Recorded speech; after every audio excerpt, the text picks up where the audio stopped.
So John McWhorter is back to defend the Black Smithsonian. I told you. I mix what I like, what I like, what I like, what I like, what I like.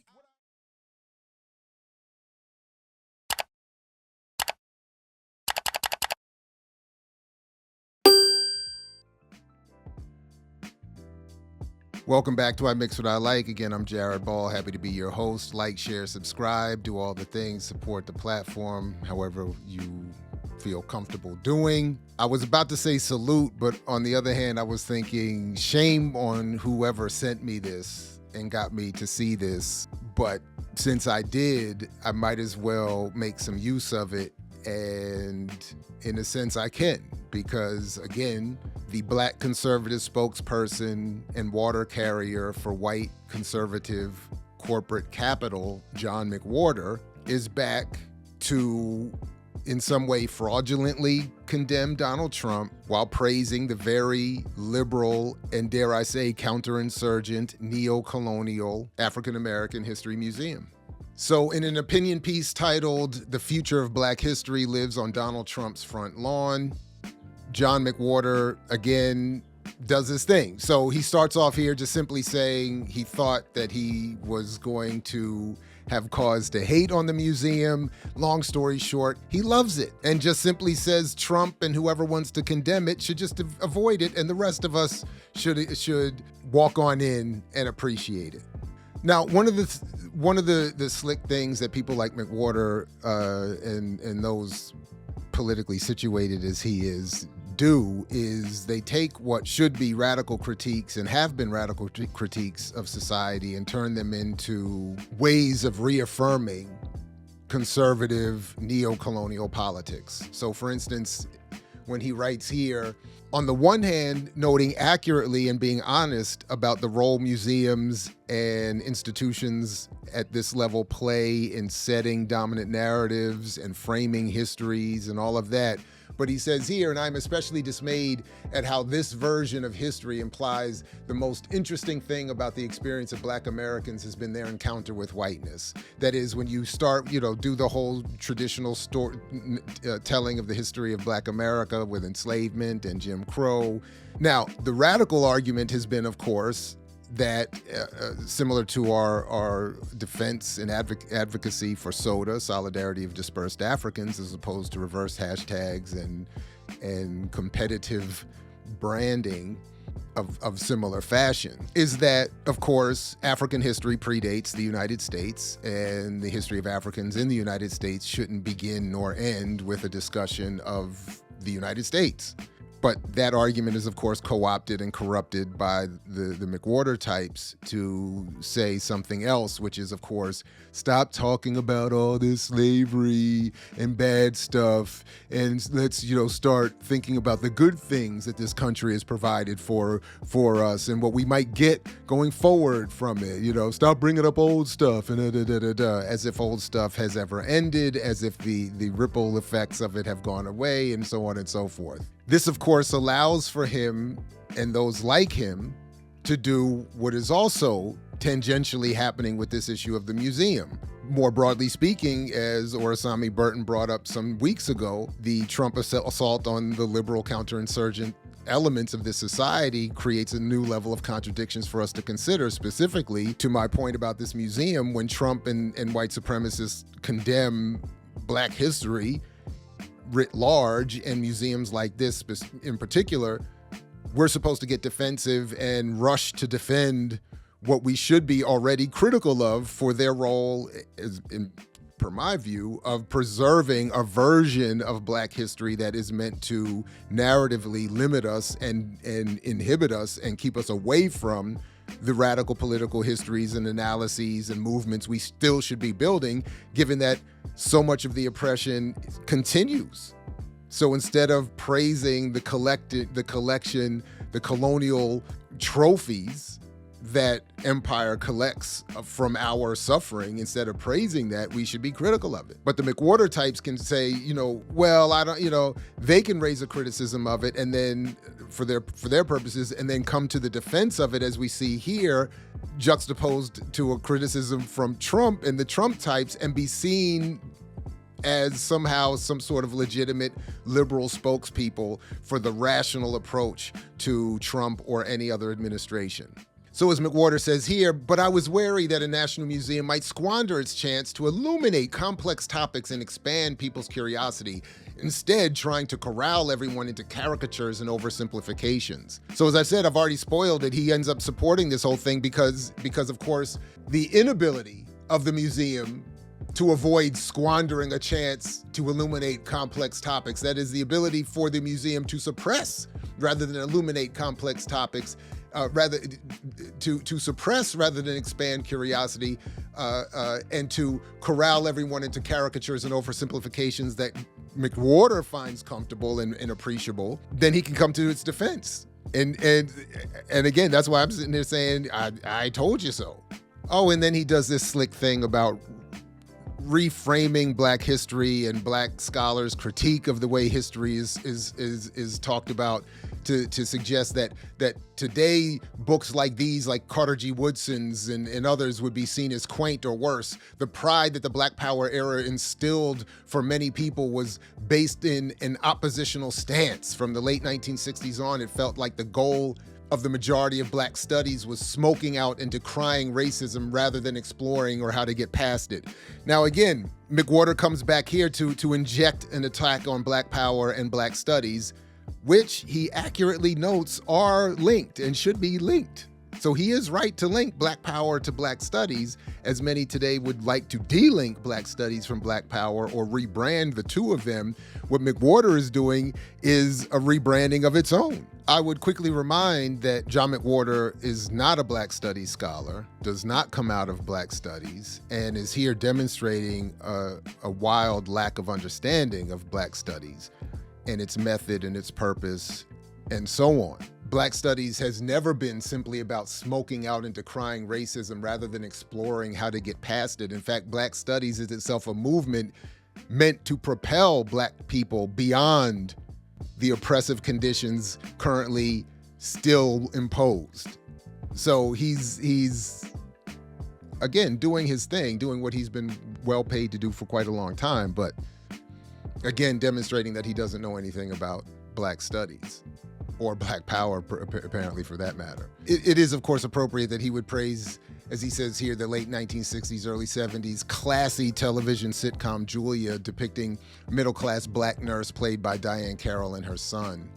It's wild for him to interject this, as I'm sort of doing in this video, to say that the television sitcom Julia, he depicts this as a classy, at one point, advance, showing the upward mobility and the potential for Black people in this country, and a far cry from the sad, oppressive history that constantly is retold. But if you watch, for instance, in my classes and others, I know that is, McWhorter seems to not know much or be concerned much with Black history or Black studies. But had he availed himself of some, maybe he would have been, made aware of the classic Marlon Briggs documentary Color Adjustment, where this television show is discussed as being part of the problem of depicting, first of all, the absence, again, of a Black father, saying at least that he was killed in war as opposed to, in prison or a drug overdose. But then suggesting, as I would put it, that joining the military and dying in war for this country is a progressive advance,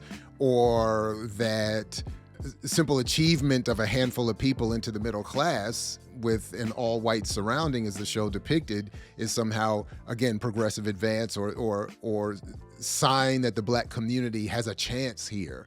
But of course, McWhorter would cite this as an example of what could have been followed as a trajectory in Black studies. But instead, as he touts here, people like Mba Mbulu and John Hope Franklin and Robert Chrisman of the legendary Black Scholar Journal and others would take this sorrowful, so sad approach to history that he worried would be what we would see in the museum. He then, of course, that is McWhorter, stops off to take a shot at Hubert Henry Harrison, saying, I have always wished Spike Lee would do a movie with cinematography and slightly faded Kodacolor of Common Era, dramatizing the National Black Political Convention of 1972 in Gary, Indiana, and learning about it in a museum. You get an idea why.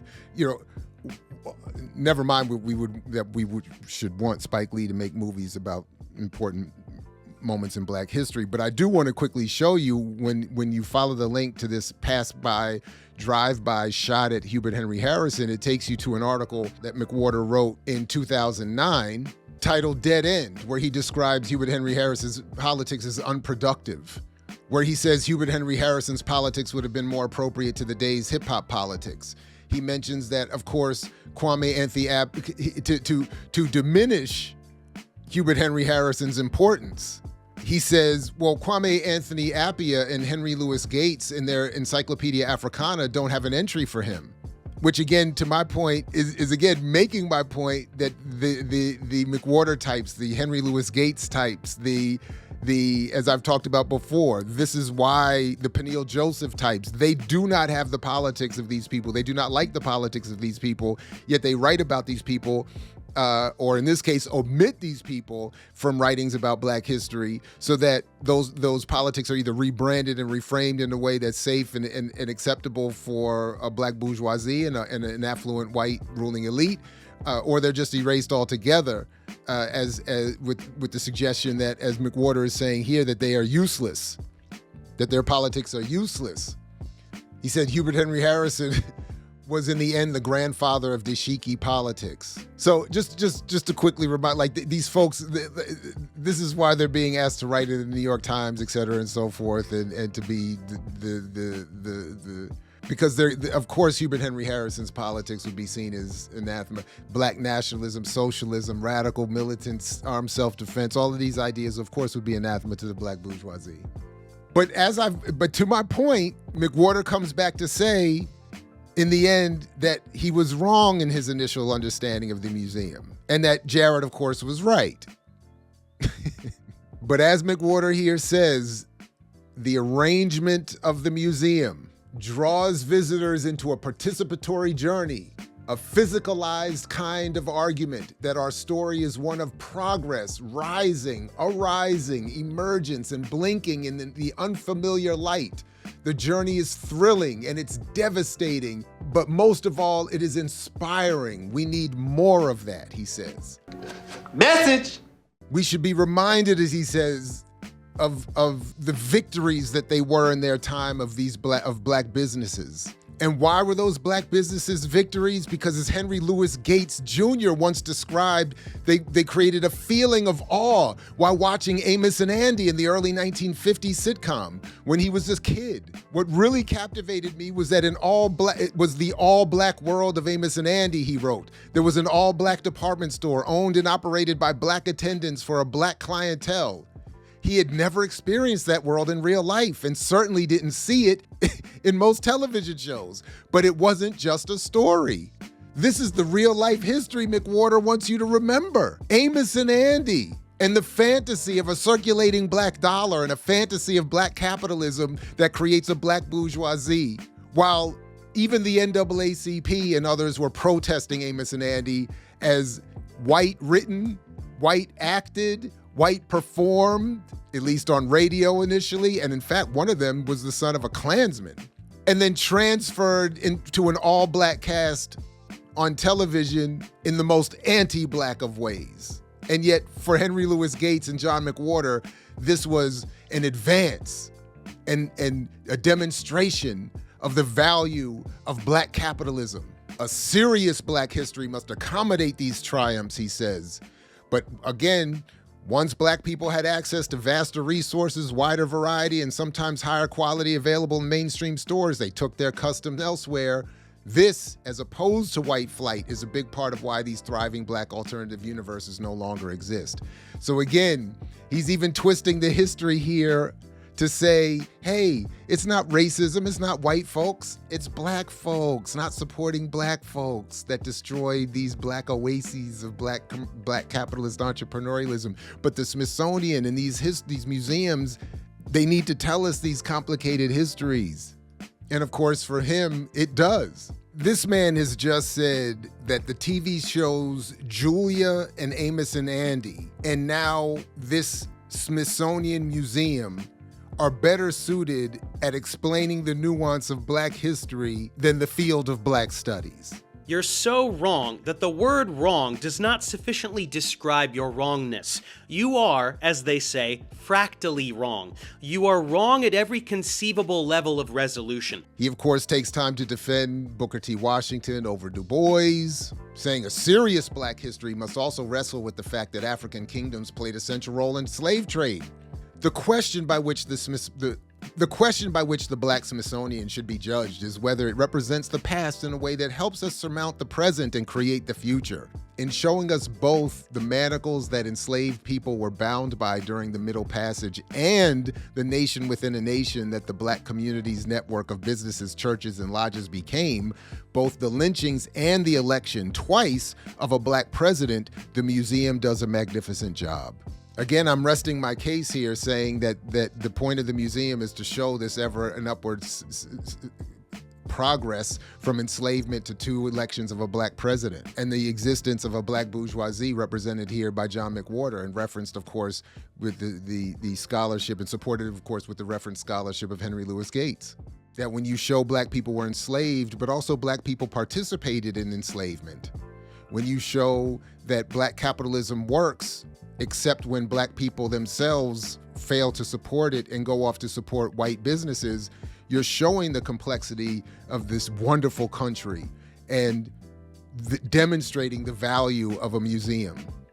So in the end, even John McWhorter can say that this museum represents, as I'm arguing, the liberal counterinsurgent neo-colonial goal of this society to pretend as if it is, as he said, openly addressing Black history. That's what the museum is intended to convey, that this country is addressing Black history. It's showing it, and it's showing you the potential, the ever rising possibilities that our country openly addresses Black history in all of its facets is a badge of honor and sophistication, he says. And the institution that Mr. Trump called out as harming our view of American history is an exemplar of all the field could be, of all, and I think he means the field of Black studies can be. That this museum is demonstrating all that the field of Black studies can be.